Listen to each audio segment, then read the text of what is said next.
Corps commanders conference کے دوران field marshal Asim Munir کا کہنا تھا کہ بھارت کی طرف سے دو طرفہ فوجی کشیدگی میں کسی تیسرے فریق کو شامل کرنا بھارت کی بلاک پالیٹکس کو فروغ دینے کی بے بنیاد کوشش ہے۔ جنرل عاصم منیر نے کہا کہ در حقیقت دنیا واضح طور پر بھارت کے توسیع پسندانہ عزائم اور انتہا پسندی کے خطرناک رجحانات سے بدظن ہوتی جا رہی ہے، ایک ایسے وقت میں جب بھارت کی جانب سے تاحال کسی ناخوشگوار کارروائی کا خدشہ موجود ہے۔ تحریک انصاف ملک گیر تحریک چلانے کا اعلان کر چکی ہے۔ مسلم لیگ نون کے سینئر رہنما عرفان صدیقی نے بیان دیا کہ اگر عمران خان کے بچے پاکستان آ کر سیاست کرنا چاہتے ہیں تو وہ آئیں اور قانون کے دائرے میں رہ کر تحریک چلائیں تو کسی کو کوئی اعتراض نہیں ہوگا۔ انہوں نے واضح کیا کہ بانی تحریک انصاف کی رہائی نہ تو ان کے بچوں سے ممکن ہے اور نہ ہی بہنوں سے، بلکہ یہ معاملہ مکمل طور پر ان کے اپنے رویے اور طرز عمل پر منحصر ہے۔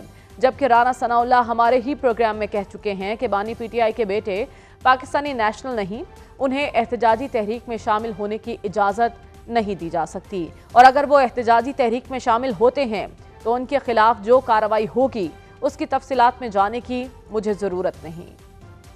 عمران خان کہہ رہے ہیں میں جیل سے لیڈ کروں گا اور ان کے صاحبزادے سلیمان اور قاسم بھی تحریک میں شامل ہونے کی خبریں۔ وہ کیسے شامل ہوں گے؟ وہ بائی برتھ جو ہے وہ یعنی پاکستانی نیشنل نہیں ہیں، برٹش نیشنل ہیں۔ ان کو کوئی کس طرح سے الاؤ کرے گا کہ وہ یہاں پہ آ کے جو ہے وہ اس قسم کی ایکٹیویٹیز میں حصہ لیں؟ اور اگر ایسا ہوگا تو ان کے لیے پھر جس قسم کی مشکلات درپیش ہوں گی وہ مجھے اس کی تفصیل میں جو ہے وہ جانے کی ضرورت نہیں ہے۔ تو اس لیے میں نے تو پہلے ایک لفظ جو ہے وہ حماقت کا استعمال کیا ہے، تو اس کا تو پھر کوئی علاج نہیں ہے۔ اگر آپ ایک چیز پہ بضد ہوں تو پھر وقت جو ہے وہ پھر آپ کو سکھا دیتا ہے، آپ کو سمجھا دیتا ہے، اس سے پہلے لوگوں کو سمجھ نہیں آتی۔ عمران خان کی سابقہ اہلیہ جمائمہ گولڈ سمتھ نے ان بیانات پر رد عمل دیتے ہوئے اپنے ایک ٹویٹ میں کہا کہ ان کے بیٹوں قاسم خان اور سلیمان خان کا پاکستان آنے پر گرفتار کرنے کی دھمکیاں دی جا رہی ہیں۔ جمائمہ نے اپنے ٹویٹ میں لکھا کہ میرے بچوں کو اپنے والد عمران خان سے فون پر بات کرنے کی اجازت نہیں دی جاتی، وہ قریب 2 سال سے جیل میں تنہائی کی صحبتیں برداشت کر رہے ہیں۔ پاکستانی حکومت کا کہنا ہے کہ اگر وہ ان سے ملنے آئیں گے تو انہیں بھی گرفتار کر لیا جائے گا۔ یہ سیاست نہیں، ذاتی انتقام ہے۔ سیاست کے اس بدلتے تناظر میں عدالتیں 27 یوٹیوب چینلز بلاک کر چکی ہیں۔ بھارت کی جانب سے بھی سیکیورٹی حملے کا خدشہ سر اٹھا رہا ہے اور تحریک انصاف کی جانب سے تحریک کا اعلان حکومت کے لیے دوسرا بڑا چیلنج ثابت ہو سکتا ہے۔ اسی تمام تر صورتحال پر بات کرنے کے لیے ہمارے ساتھ موجود ہیں مسلم لیگ نون کے رہنما رانا احسان افضل صاحب۔ بہت شکریہ سر آپ کے وقت کا۔ سب سے پہلے تو وہ بات جو کہ ہر گزرتے دن کے ساتھ جن افواہوں میں دن بدن اضافہ ہوتا جا رہا ہے، وہ صدر مملکت کے حوالے سے آج محسن نقوی صاحب نے بھی واضح طور پر کہہ دیا کہ ایسا کچھ نہیں ہے۔ میں آپ سے جاننا چاہتی ہوں کہ یہ خبریں کہاں سے پھیلائی گئی، کون پھیلا رہا ہے اور کون ہے اس مہم کے پیچھے؟ بسم اللہ الرحمن الرحیم۔ دیکھیں، یہ تو سوشل میڈیا اور جو مس انفارمیشن اور ڈس انفارمیشن چلتی ہے وہیں سے یہ خبریں نکلیں، اور یہ تو جو ہے اب اس کی تحقیق تو کی جا سکتی ہے، لیکن یہ آبویسلی ہم تو اس کو ڈینائی کرتے رہے، پی ایم ایل این اس کو ڈینائی کرتی رہی، پیپلز پارٹی خود اس کو ڈینائی کرتی رہی، آج انٹیریئر منسٹر نے بھی ڈینائی کر دیا۔ تو یہ تو پہلے دن سے ہم کہہ رہے ہیں کہ ایسی کوئی نہ خبر ہے، نہ کوئی بات ہے، نہ کوئی ڈسکشن ہے۔ یہ جو آپ کی سوشل میڈیا کی ایک مس انفارمیشن ہے، وہاں سے یہ چیزیں میرے خیال سے نکلیں، اور میڈیا اس کے اوپر ہمارے سے سوال کرتا ہے۔ لیکن جب بھی افواہوں کا بازار گرم ہوتا ہے تو اس کے پیچھے کوئی نہ کوئی مقصد ہوتا ہے۔ اس جھوٹی خبر کو پھیلانے کے پیچھے کیا مقصد ہو سکتا ہے؟ یہ دیکھیں، یہ میرے خیال سے ٹوٹل پروپیگنڈا ہے اور کنفیوژن پھیلانا ہے، یا کہہ لیں کہ جو اسموتھ ایک کولیشن کا جو نظام چل رہا ہے، پیپلز پارٹی سپورٹ کر رہی ہے حکومت کو، اس کے اندر درار ڈالنا ہوگا یا کوئی کنفیوژن ڈالنا ہوگا۔ لیکن اب اس میں تو آبویسلی جو سوشل میڈیا ہے، ہر قسم کی افواہیں وہاں اڑتی ہیں، اور یہ ضروری نہیں ہے کہ ان افواہوں کے پیچھے کوئی حقیقت ہو۔ آدھی تو خبریں 80% تو خبریں ویسی جعلی ہوتی ہیں جو سوشل میڈیا پہ چل رہی ہوتی ہیں۔ تو اس کو ہم نے تو ڈے 1 سے ہم نے ڈینائی کیا اور کیٹیگورکلی ڈینائی کیا ہے۔ پی ایم ایل این نے، پیپلز پارٹی نے اور اب انٹیریئر منسٹر نے بھی اس کو کیٹیگورکلی وہ کہ ڈینائی کر پیپلز دیا. پارٹی اور نون لیگ کے درمیان بہت سے ایسے معاملات ہیں جو ابھی تک حل طلب ہیں، بہت سے تحفظات ہیں پیپلز پارٹی کے، پنجاب کی سطح پر، وفاق کی سطح پر بھی. ان سب کے باوجود ان خبروں کی آپ تردید کر رہے ہیں کہ ایسا کوئی معاملہ نہیں ہے. دیکھیں اختلافات تو ہوتے ہیں، کوئلیشن کا آپس میں جب دو جماعتیں جن کا ایک مینیفیسٹو اور ہے، جن کا موقف علیحدہ ہے، لیکن آپ ملک کے مفاد کے لیے اکٹھے ہوئے ہیں، تو وہ اختلافات ہونا نیچرل ہے. لیکن میں کیٹیگورکلی دوبارہ اس کو ڈینائی کر دیتا ہوں کہ کوئی ایسی بات نہیں ہے اور کوئی ایشو بھی نہیں ہے. پی ایم ایل این اور پیپلز پارٹی، ابھی فائنانس بل پہ پیپلز پارٹی نے سپورٹ کیا ہے، حکومت کو ووٹ کیا ہے، تو ایوری تھنگ از فائن اور اسموتھ. ٹھیک ہے، تو راوی چین لکھ رہا ہے، آپ یہ بتا رہے ہیں. لیکن حکومت کی جانب سے کہا گیا ہے کہ پاکستان کے داخلی استحکام کو کمزور کرنے کے لیے سوشل میڈیا کو بطور ہتھیار استعمال کیا جا رہا ہے. کیا کوئی اندرونی عناصر ملوث ہیں اس میں، یا پھر جیسا کہ ذکر ہوا بھارت کا اور ایک ایڈوائزری بھی جاری کی گئی ہے آج، سائبر سیکیورٹی ایڈوائزری، تو اس کے تانے بانے ہم بھارت سے ملا سکتے ہیں یا اندرونی طور پر کچھ عناصر ایسے ہیں جو یہ مہم چلا رہے ہیں؟ دیکھیں ڈیفینیٹلی ملک کے اندر دہشت گردی کے بھی انسیڈنٹس ہیں، اور جو فالٹ لائنز ہیں اس کو مزید اس کو سیاسی طور پہ استعمال کرنے کے لیے غیر ملکی عناصر بھی استعمال کرتے ہیں، مس انفارمیشن، اور یہ ایک ریکارڈ کی بات ہے. اور اسی طرح جو انٹرنل سیاست ہے اس میں بھی مس انفارمیشن پھیلتی ہے، بہت سارا پروپیگنڈا ہوتا ہے. تو یہ تو دیکھیں، کیونکہ اب سوشل میڈیا ایک اوپن اینڈڈ پلیٹ فارم ہے، تو اس کے اندر اس طریقے سے ریگولیشن نہیں ہے، تو مس انفارمیشن تو بے انتہاشا ہے. آپ دیکھیں ہر قسم کی غلط خبریں، انڈیا پاکستان کے جنگ کے دوران کتنی مس انفارمیشن پھیلائی گئی پاکستان کے اداروں کے بارے میں، اور وہ انٹرنلی بھی جنریٹڈ تھی. بہت سارے ایسے ولاگرز تھے یا یوٹیوب کے اوپر جو اپنا ڈیلی جو ہے ویڈیوز ریکارڈ کرتے تھے، جنہوں نے بڑا نیگیٹو پوائنٹ آف ویو دیا جس میں کوئی حقیقت نہیں تھی. تو یہ چیز تو جو ہے یہ دنیا بھر چیلنجڈ ہے. جو ممالک اسی تناظر میں 27 یوٹیوب چینلز کو بلاک کرنے کا جو عدالتی فیصلہ سامنے آیا ہے، اس سے متعلق میں آپ سے جاننا چاہتی ہوں کیوں ان کو بلاک کیا گیا؟ کیا حکومت پر تنقید اس کی وجہ ہے یا پھر پس پردہ کچھ اور عوامل ہیں؟ یہ دیکھیں حکومت پہ تنقید بھی وجہ ہے، نیشنل انسٹیٹیوٹس کے خلاف پروپیگنڈا بھی ہے، اور آپ کی نیشنل سیکیورٹی کے حوالے سے غلط خبریں پھیلانا جو کہ ایک عوام کے اندر کنفیوژن اور ایک انسٹیٹیوشنز کے اوپر اعتبار جو ہے اٹھاتی ہیں، یہ سارا کچھ شامل ہے. اور اس کے اندر پوری تحقیق کی گئی، ایف آئی اے نے شواہد اکٹھے کیے اور پھر ان شواہد کو میجسٹریٹ کے سامنے رکھا گیا، اور پھر پیکا ایکٹ لاگو ہوا اور اس کی بیسس کے اوپر جو ہے وہ سسپینشن کی گئی، اور پورا لیگل پروسیجر جو رولز پروسیجرز تھے وہ فالو کر کے اس کو جو ہے 27 چینلز کو بین کیا گیا. اور بالکل دیکھیں بات یہ کہ ہم آزادی رائے کے ساتھ ہیں، یہ فنڈامنٹل رائٹ ہے، لیکن جھوٹ پھیلانا، جھوٹ کی بنیاد پہ کنفیوژن پھیلانا، ملک کے مفادات کے اوپر حملہ آور ہونا، اس کا بہت سنگین امپیکٹ ہے اور دنیا بھر میں ایکشن لیا جاتا ہے. تو ہم بالکل اس ڈائریکشن کی طرف جائیں گے، اور یہ اس پہ تو خوش ہونا چاہیے آزاد میڈیا کو، جو جرنلسٹ ہیں، جو پرنسپل جرنلزم کرتے ہیں. لیکن یہ بھی حقیقت ہے کہ جو مانیٹائزیشن ہے یوٹیوب کی، اس کو اور ویوز کے پیچھے بھاگنے کا جو ایک ٹرینڈ ہے، اس کے پیچھے بہت ساری فیک خبریں چلائی جاتی ہیں، بہت سارے آپ مسالے ڈالتے ہیں. ایگزیکٹلی، اور ہم نے دیکھا بھی کہ آپ کی حکومت کے لیے اسپیشلی سوشل میڈیا ایک بہت بڑا چیلنج بن گیا.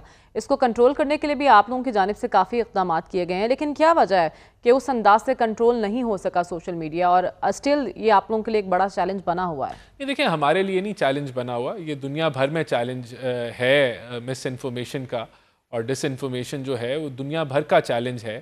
اور ان پلیٹ فارمز کو دنیا بھر کے ممالک ریگولیٹ کرنے کی کوشش کرتے ہیں، اور وہاں قانون سازی کو بھی اپڈیٹ کیا جاتا ہے، اور پاکستان نے بھی کیا. ہم سمجھتے ہیں کہ پاکستان جو ہے وہ ان چیزوں کو اب ریگولیٹ کر رہا ہے، لیکن ہمیں ایک بیلنس اچیو کرنا ہے. آزادی رائے کو بھی ہم نے مینٹین رکھنا ہے، وہ فنڈامنٹل رائٹس موجود ہونے چاہیے، لیکن وہ رائٹس جو ہیں وہ لمٹ لیس نہیں ہیں. تو جو جہاں لمٹس درکار ہیں، کچھ ایریاز جہاں جھوٹ بولا جاتا ہے یا پروپیگنڈا کیا جاتا ہے، اس کو ہم کنٹرول کر رہے ہیں، اور ہم نہیں سمجھتے کہ اس میں کوئی ناکامی ہو رہی ہے. اٹ از اے ٹف، یہ کوئی آسان کام نہیں ہے. اس کو ہم ڈیل کر رہے ہیں، اور انشاءاللہ اس کے اوپر جو ہے وہ بہتری آئے گی. اور اس سے دیکھیں ہوگا یہ کہ جب یہ جھوٹ کے پلندے اور پروپیگنڈا کا جو یہ جو مشین چلائی جا رہی ہے کچھ لوگوں کی طرف سے، جب یہ بند ہوگی تو کریڈیبلٹی بڑھے گی، جو اصل جرنلسٹ ہیں ویورشپ بڑھے گی ان لوگوں کی، ٹی وی کی ویورشپ بنے گی. تو میں سمجھتا ہوں کہ یہ دس از دا رائٹ ڈائریکشن. اور یہ خالی پاکستان کی حکومت اس کے حوالے سے کارروائی نہیں کر رہا، یو کے کی حکومت ہو، امریکہ کی حکومت ہو، یورپین ممالک ہوں، ہر جگہ قانون موجود ہیں کہ جہاں غلط خبر یا جھوٹی خبر جو ملکی مفادات سے ٹکراتی ہو ان پہ ایکشن لیا جاتا ہے. ٹھیک ہے، لیکن ایک ایسے موقع پر جب ہمیں پتہ ہے کہ ہمارا ایک دشمن بھارت ہے اور اس کی نیت ٹھیک نہیں ہے، اس کے ارادوں سے سب واقف ہیں، چاہے سائبر سیکیورٹی حملے ہوں یا پھر براہ راست حملے یا پراکسیز کے ذریعے پاکستان کو ڈیسٹیبلائز کرنا، ایسے موقع پر پاکستان تحریک انصاف ایک احتجاجی تحریک کا اعلان کر چکی ہے اور 5 اگست کی کال دی گئی ہے. آپ کو لگتا ہے کہ اس پر قابو پانا بھی ضروری ہے، کیونکہ باہر کے دشمن سے نمٹنے سے پہلے اندرونی استحکام جو ہے، سیاسی استحکام، وہ ناگزیر ہے، تو اس کے لیے حکومت کیا اقدامات کر رہی ہے اور پاکستان تحریک انصاف کے جو احتجاج ہے اس کو لے کر کیا تیاریاں ہو رہی ہیں؟ لیکن سب سے پہلے میرا مشورہ تو پی ٹی آئی کو، اگر میں پی ٹی آئی کا ممبر ہوتا تو اپنی جماعت میں یہ میں مشورہ دیتا کہ اپوزیشن کا جو کلیدی رول ہوتا ہے وہ حکومت کی کارکردگی، جو عوامی مسائل ہیں ان کو اٹھانا، اور ان کے لیے جو بہترین پلیٹ فارم ہے وہ نیشنل اسمبلی ہے، سینٹ ہے، قائمہ کمیٹیز ہیں اسمبلیز کی، پروونشل اپوزیشن کے پلیٹ فارمز جو اویلیبل ہیں، وہاں اگر آپ ان کا معائنہ کریں پی ٹی آئی کی کارکردگی کا تو وہ 0/0 ہے. نہ کوئی ایسی تنقید کرتے ہیں جو کہ عوامی مفادات کے اوپر ہوں، یا وہ ہمیں بتائیں کہ ہم کیا غلط کر رہے ہیں یا کس طرف ہمیں جانا چاہیے. وہاں ان کی توجہ نہیں ہے. ایک ہی توجہ ہے کہ خان صاحب کو رہا کرانا ہے. خان صاحب کو سزا ہوئی ہے کرپشن کے اوپر. اب اس کے اوپر دیکھیں جو بھی وہ تحریک چلا لے، نہ ایسی کوئی تحریکوں سے حکومتیں گرتی ہیں، نہ دھرنوں سے گرتی ہیں، نہ لانگ مارچ سے گرتی ہیں، نہ فائنل کال سے گرتی ہیں. تو یہ چیزیں تو ہم ایک دفعہ نہیں 20 دفعہ دیکھ چکے ہیں. رانا صاحب، ان کا یہ ماننا ہے کہ وہ حکومت کی غلطیاں تب پوائنٹ آؤٹ کریں گے جب ان کے اپنے مسائل حل ہوں گے. ان کو ان کے لیڈر سے ملنے نہیں دیا جاتا، عدالتی احکامات پر عمل درآمد نہیں ہوتا، اور بہت سے مسائل ہیں پاکستان تحریک انصاف کے، ان کو احتجاج کرنے کی اجازت نہیں دی جاتی. ایسے میں ان کے پاس پھر کیا راستہ بچتا ہے؟ دیکھیں، سب سے پہلے تو اگر آپ ریکارڈ نکال کے دیکھ لیں گے کہ خان صاحب سے کتنے لوگوں کی ملاقات ہوئی ہے پچھلے 2 سالوں میں، تو میرے خیال سے یہ نیا ریکارڈ ہی قائم ہوگا ملاقاتوں کا. اور دیکھیں اگر کوئی ایشو ہے اس حوالے سے تو عدالتیں موجود ہیں، وہاں جا کے رجوع کیا جا سکتا ہے. دوسری دیکھیں بات میں پھر دہراؤں گا اس چیز کو کہ اپوزیشن کا جو رول ہے وہ یہ نہیں ہوتا. ان کو سزا ہے کرپشن کے اوپر. وہ چوری کا پیسہ جو نیشنل کرائم ایجنسی نے واپس کیا اس کو ایڈجسٹ کرایا، عدالت نے سزا دی ہوئی ہے. کوئی وہ پولیٹیکل قیدی نہیں ہے، کوئی ان کو بلا وجہ جیل میں نہیں رکھا گیا. ان کو کورٹ نے سزا دی ہوئی ہے اور وہ ہی از ان دی جوڈیشل کسٹڈی، اور وہ رکھا جو ہے وہ ان کو پنجاب جیل نے. تو اب اس بیسس پہ اگر وہ کہیں کہ ہمیں جی انہوں نے سیاست کرنی ہے اور انہوں نے ایک جماعت کو لیڈ کرنا ہے، تو مجھے آپ کوئی دنیا میں مثال دے دیں کہ قیدی جس کو 14 سال کی سزا ہو وہ ایک سیاسی جماعت کو چلائے بھی، اس کے فیصلے بھی کرائے. تو دیکھیں ہمیں سمجھنا چاہیے کہ اگر پی ٹی آئی ایک جماعت ہے. آپ کو اعتراض ہے کہ وہ جیل سے کسی بھی احتجاجی تحریک کو لیڈ نہیں کر سکتے، لیکن ان کے بیٹے پاکستان آنا چاہتے ہیں اور احتجاج میں شرکت کرنا چاہتے ہیں، ان کے ساتھ اظہار یکجہتی کرنا چاہتے ہیں. کیا ان کے بیٹوں کا یہ بھی حق نہیں ہے؟ دیکھیں ان کے بیٹوں کا بالکل حق ہے کہ وہ پاکستان آئیں، اپنے والد سے ملیں، اور جیل مینیول اگر اجازت دیتا ہے، جو کہ دیتا ہے کہ فیملی ممبر سے ملاقات ہو، تو وہ ملاقات کریں. لیکن کسی بھی ملک میں اگر آپ کو مثال میں آپ کو دیتا ہوں کہ اگر آپ کو یو کے کا ویزا ملے اور آپ وہاں جا کے احتجاج کریں تو اس چیز کی اجازت تو کوئی ملک نہیں دیتا. وہ بھی آپ کو جو ہے وہ آپ کا ویزا کینسل کر دے گا اور آپ کو جو ہے آئندہ ملک کے اندر داخل نہیں ہونے دے گا. تو دیکھیں احتجاج اگر تو وہ اس احتجاج کی حکومت نے اجازت دی ہوئی ہے اور وہ ایک اجازت کے تحت احتجاج ہے تو وہ ایک علیحدہ بات ہے. لیکن اس میں بھی غیر ملکی آدمی کوئی بھی ہو، یہ اس میں ضروری نہیں ہے کہ خان صاحب کے بیٹے ہو، کوئی بھی ہو، وہ اس کا حصہ بنے، تو یہ اس چیز کو تو پھر وہ ملک رائٹ رکھتا ہے کہ وہ دیکھے کہ اس کی اجازت تو کوئی بھی ملک نہیں دیتا. دوسری طرف یہ کہ اگر وہ ویسے ہی غیر قانونی احتجاج ہو تو اس کے اندر تو جو چاہے وہ پاکستانی ہو چاہے وہ غیر ملکی ہو، اس کو گرفتار کیا جا سکتا ہے کہ اگر جس طرح مثال کے طور پہ میں آپ کو اس کی بھی مثال دے دیتا ہوں. لیکن ابھی تو یہ تعین ہونا باقی ہے نا کہ اجازت ملی ہے یا نہیں, قانونی احتجاج ہوگا یا غیر قانونی احتجاج ہوگا. اس سے پہلے ہی ایک ایشو کریٹ کر دینا کہ بیٹے آئیں گے تو انہیں اریسٹ کر لیا جائے گا. آپ ہی کی پارٹی سے 2 رائے سامنے آئی ہیں. عرفان صدیقی صاحب فرما رہے ہیں کہ وہ قانونی طریقے سے اگر پارٹیسپیٹ کرنا چاہتے ہیں تو کر سکتے ہیں. رانا ثناء اللہ صاحب کہہ رہے ہیں کہ جی ان کو اریسٹ کیا جا سکتا ہے اگر وہ احتجاج میں پارٹیسپیٹ کریں گے. تو پھر کس کی مانی جائے؟ آپ کی پارٹی کس طرف جا رہی ہے؟ پالیسی کیا ان کے بیٹوں کو لے کر؟ بڑی ہم دیکھیں, ہمارے سے تو سوال پوچھیں گے تو ہم جواب دیں گے. پہلی بات تو یہ کہ پہلے یہ ہمیں کہہ رہے تھے کہ ڈونلڈ ٹرمپ آ رہا ہے, اور پوری قوم کو انہوں نے اس ٹرک کی بتی کے پیچھے لگایا ہوا تھا کہ جب ڈونلڈ ٹرمپ آئے گا تو پتہ نہیں کیا ہو جائے گا, خان صاحب کو فوری رہائی مل جائے گی. اب جو ہے وہ نہیں, انہوں نے ٹرک کی بتی کے پیچھے لگایا ہے کہ ان کے بیٹے آ رہے ہیں اور پتہ نہیں کیا ہو جائے گا. کچھ بھی نہیں ہوگا. نہ یہ حکومت کا کنسرن ہے, نہ ہم بادرڈ ہیں. اگر آپ ہمارے سے سوال پوچھیں گے کہ ان کے بیٹے آ کے اگر احتجاج کریں گے, بھئی اگر احتجاج کی اجازت ہی نہیں ہے, غیر قانونی احتجاج ہے, تو بالکل وہ گرفتار ہو سکتے ہیں. لیکن اگر وہ احتجاج نہیں کریں گے, وہ آئیں گے اور اپنے والد سے جیل میں جا کے ملیں گے, تو کوئی ان کو کچھ نہیں کہے گا. تو دیکھیں, ہم تو یعنی کہ ہمارے پاس تو وقت نہیں ہے. پرائم منسٹر شہباز شریف سر جھکا کے جو ہے وہ ملک کو آگے ترقی کی راہ پہ لے کے جانا چاہتے ہیں, تو یہ ہمارا کنسرن بھی نہیں ہے. یہ تو ہمارے سے جب سوال پوچھے جاتے ہیں, کوئی حکومتی پالیسی ان کے بیٹوں کے لیے نہیں بنائی گئی یا نہ کوئی بنائی جائے گی. They will be treated as anyone, کوئی بھی. اور اگر وہ قانون ہاتھ میں لیں گے تو ان کو گرفتار کیا جا سکتا ہے. اب دیکھیں, یہی تو بات ہے نا, پی ٹی آئی جیتی ہی پروپیگنڈا کے اوپر. وہ آ سکتے ہیں اور اپنے والد سے مل سکتے ہیں, اس پر تو کوئی قدغن نہیں ہے. اس پہ تو کوئی, دیکھیں یہ ریاست پاکستان ہے یا آئین ہے یا قانون ہے, کوئی ایسے تو نہیں ہے کہ کسی کو بلا وجہ جا کے گرفتار کر لیا جائے گا.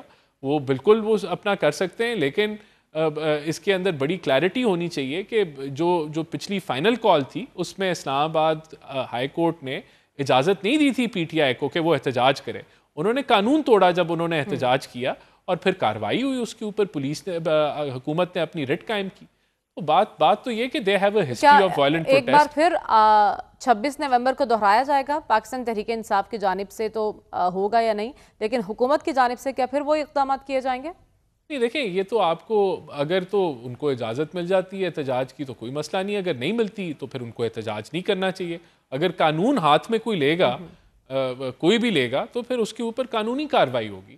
تو اس میں تو آپ کو یہ بتانا چاہ رہا ہوں کہ رانا صاحب یا عرفان صدیقی صاحب کی کے کامنٹس کے اندر کوئی فرق نہیں ہے, کوئی کانٹرڈکشن نہیں ہے, اور کوئی پالیسی جو ہے ان کے بیٹوں کے لیے نہیں ہے. پوری اٹ از نہ یہ ہمارا کنسرن ہے اور نہ اس سے کچھ ہونے جا رہا ہے. کچھ بھی نہیں ہونے جا رہا. یہ کہانی ہم بار بار سن چکے ہیں کہ جی فائنل کال, فلانی کال, اب یہ ہو جائے گا احتجاج. نہ اس سے حکومتیں جاتی ہیں, نہ اس سے کچھ ہونے لگا ہے. احتجاج ہوگا یا نہیں؟ آپ کو یقین ہے کہ وہ جو فائنل کال ہوئی تھی اس کے بعد بھی کوئی مؤثر احتجاج نہیں ہو سکا, تو اب بھی احتجاج پاکستان تحریک انصاف نہیں کر سکے گی, آپ یہ کہہ رہے ہیں؟ دیکھیں, پاکستان تحریک انصاف ٹوٹ پھوٹ کا شکار ہے. ایک دوسرے کے ساتھ یہ دست و گریبان ہے. کے پی کے اندر کرپشن کے الزامات ایک دوسرے پہ لگا رہے ہیں.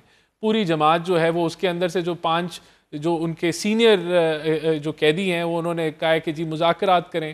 خان صاحب جو ہے وہ اپنی رہائی کے لیے جو ہے وہ پوری انہوں نے پارٹی کو آگے لگایا ہوا ہے.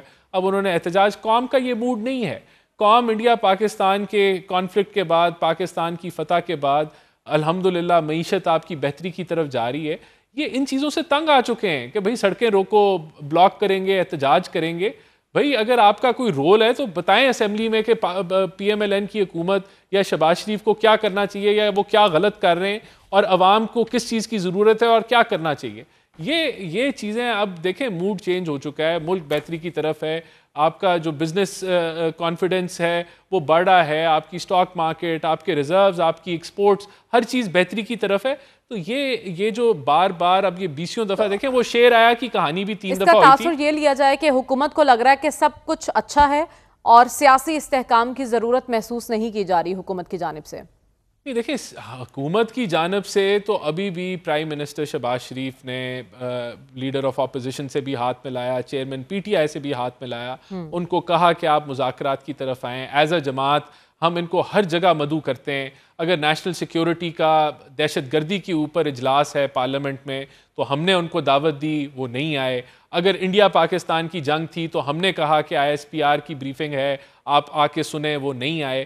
تو یہ تو, اور انہوں نے کہا جی خان صاحب کو نکالیں گے نہیں تو ہم کچھ نہیں کریں گے. یہ تو ان کا مسئلہ ہے نا کہ وہ جو ہے ایک اپنے پرسنل مدعے کے اوپر پھنسے ہوئے ہیں اور اس سے باہر نہیں نکل رہے. حکومت تو ان کو انگیج کر رہی ہے, آگے بھی انگیج کرے گی, لیکن اگر ان کا سارا کیا سارا جماعت کا مدعا یہ ہے کہ خان صاحب کو پرول پہ نکالیں تو ان کو تو 14 سال کرپشن کے اوپر سزا ہوئی ہے, تو یہ تو ممکن نہیں ہے نا جی. ٹھیک ہے, آپ نے بجا فرمایا کہ حکومت نے انہیں آفرز کی ہیں اور انگیج بھی کرنے کی کوشش کر رہی ہے, لیکن ان کا یہ ماننا ہے کہ یہ صرف ٹی وی کی حد تک بیانات ہیں اور دعوے ہیں. حقیقت میں ماحول حکومت نے پیدا کرنا ہے اور مذاکرات کے لیے وہ سازگار ماحول ہی حکومت پیدا نہیں کر رہی. دیکھیں بات یہ ہے کہ سازگار اب ماحول جو ہے وہ تو اب یہ تو ڈبیٹیبل ہے نا, اس کے اوپر تو پتہ نہیں کیا وہ ان کی اگر کوئی شرائط ہیں جو وہ پہلے بنانا چاہتے ہیں تو مذاکرات ایسے تو نہیں ہوتے نا. اگر ہم نے ان کو دعوت دی تو یہ ہم نے کوئی جعلی دعوت تو نہیں دی تھی نا, اس کے اندر باقی اپوزیشن کی جماعتیں بھی آئی ہوئی تھی نیشنل سیکیورٹی کے اجلاس میں, نیشنل اسمبلی میں وہ بھی آ سکتے تھے, اور اسی طرح دا سیم گوز جب انڈیا پاکستان, تو ہم نے تو ان کو جب دعوت دی تو جعلی دعوت تو نہیں دی, تو ہم تو دعوت ہی دے سکتے ہیں نا, اور کہہ سکتے ہیں اگر مذاکرات تھے تو ڈیڈ لائن سے پہلے وہ واک آؤٹ کر گئے, اس کے بعد بھی پرائم منسٹر نے کہا کہ ہم ہاؤس میں کمیٹی بنا لیتے ہیں, اگر ان کو لگتا ہے کہ ہم نان سیریس ہیں تو وہ قبول کر لیں, پھر دیکھتے ہیں کہ ہم آگے موو فارورڈ کرتے ہیں اس کے اوپر یا نہیں کرتے. کریں اناؤنس, جو پرائم منسٹر نے تو دعوت دے دی کہ آ جائیں, ہمیں بیٹھنا چاہیے, وہ کہہ دیں کہ ہمیں پرائم منسٹر کی دعوت قبول ہے, تو پتہ چل جائے گا کہ ہم نے ہوائی آفر کی ہے یا اصلی آفر کی ہے. تو لیکن پی ٹی آئی کا یہ ماننا ہے ایک طرف آپ مذاکرات کی دعوت دے رہے ہیں, دوسری طرف کے پی حکومت گرانے کی کوششوں میں بھی مصروف ہیں. رانا ثناء اللہ صاحب کی کل ایک وفد کے ہمراہ مولانا فضل الرحمان سے ملاقات ہوئی ہے, اس ملاقات کا بیک گراؤنڈ کیا ہے, کس تناظر میں یہ ملاقات ہوئی ہے؟ دیکھیں اس چیز کو بھی ہم نے ڈینائی کیا ہے, اور ایک لیڈر نے نہیں درجنوں لیڈرز نے, کہ کوئی ہمارا انٹرسٹ نہیں ہے کے پی کے حکومت کو گرانے کا یا وہاں کوئی کسی قسم کی کوئی تبدیلی لانے کا. ملاقاتیں چلتی رہتی ہیں, ملاقاتیں تو پرائم منسٹر صاحب بھی ملے ہیں مولانا صاحب سے, ایک دفعہ نہیں کافی دفعہ ملے ہیں اس ٹینیور کے اندر, آگے بھی ملیں گے. پرائم منسٹر تو جو ہے میں نے آپ کو جس طرح کہا کہ چیئرمین پی ٹی آئی سے بھی جا کے ملے, لیڈر آف اپوزیشن سے بھی جا کے ملے, تو سیاسی لوگ ملتے ہیں, بات چیت کرتے ہیں. یہ تو جو پولرائزیشن اور یہ جو دیواریں کھڑی کی ہوئی ہیں تو خان صاحب کی کھڑی کی ہوئی ہیں, اور ان کی جماعت جو ہے وہ اس کے قیدی ہیں, وہ ذہنی طور پہ بھی, اور وہ اگر اگر وہ آگے چلنا بھی چاہیں تو خان صاحب کی سیاست ان کو آگے چلنے نہیں دیتی. ٹھیک ہے, تو آپ کہہ رہے ہیں خالصتاً مولانا سے ملاقات کا مقصد کے پی کے حوالے سے نہیں تھا, اور ایسی کوئی حکومت کی نیت نہیں ہے, اور نہ ہی وہ کوشش کر رہی ہے کہ خیبر پختونخوا حکومت کو تبدیل کیا جائے. بہت شکریہ رانا احسان افضل صاحب ہمارے ساتھ موجود تھے, آپ نے ہمیں وقت دیا. اس کے ساتھ ہی پروگرام میں ہمیں ایک بریک کی جانب بڑھنا ہے, واپس آئیں گے اس بریک کے بعد. Stay with us.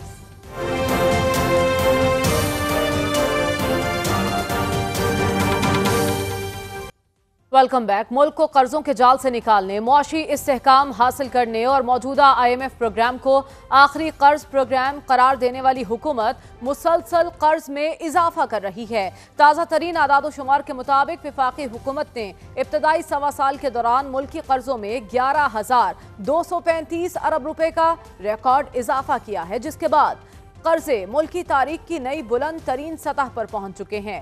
State bank دستاویز کے مطابق مارچ 2024 سے مئی 2025 کے دوران وفاقی حکومت کے مقامی قرضے میں 10,784 ارب روپے اور بیرونی قرضے میں تقریباً 451 ارب روپے کا اضافہ ہوا ہے, جس کے بعد وفاقی حکومت کا قرضہ مئی 2025 تک بڑھ کر 76,045 ارب روپے ہو گیا, جبکہ فروری 2024 میں وفاقی حکومت کے ذمہ قرض 64,810 ارب روپے تھا. دستاویز کے مطابق فروری 2024 تک مرکزی حکومت کا مقامی قرضہ 42,675 ارب روپے تھا, جو مئی 2025 تک بڑھ کر 53,460 ارب روپے کا ہوا. اپریل 2022 میں عمران خان کے خلاف عدم اعتماد کی تحریک کامیاب ہوئی.